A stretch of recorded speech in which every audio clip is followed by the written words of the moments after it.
నమస్కారం అండి. నా పేరు రాము. మాది బీర్పూర్ గ్రామం, జగిత్యాల జిల్లా. నేను 6 నెలల క్రితం దుబాయ్ వచ్చాను. ఏజెంట్ చేతిలో మోసానికి గురయ్యాను. నాలా ఇంకొకరు ఏజెంట్ చేతిలో మోసపోకూడదనే ఉద్దేశంతో ఈరోజు ఈ పాటతో మీ ముందుకు వచ్చా.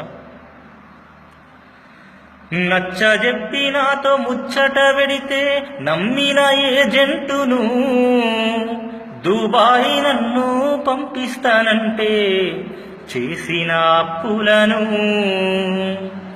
పోయేదాకా తెల్వలేదురా అన్న పక్క మోసగాడని. పోయిన కాడ ఏమి మిగిలిందిరన్నా నరకం కళ్ళ చూస్తీ.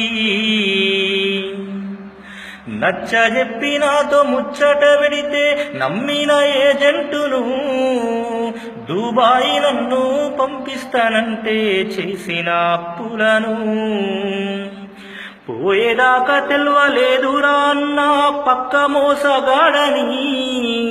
పోయిన కాడ ఏమి మిగిలిందిరన్నా నరకం కళ్ళ చూస్తీ.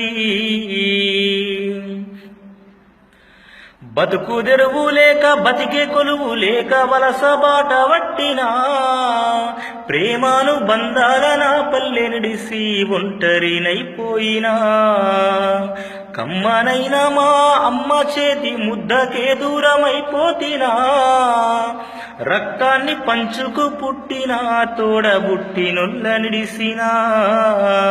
నచ్చజెప్పి నాతో ముచ్చట పెడితే నమ్మిన ఏజెంటును దుబాయ్ నన్ను పంపిస్తానంటే చేసిన అప్పులను. అల్ఫరుద్దీను కంపెనీ అని అబద్ధము ఆడేనా. సప్లైలోకి నన్ను పంపి మూసాని కరిగట్టేనా.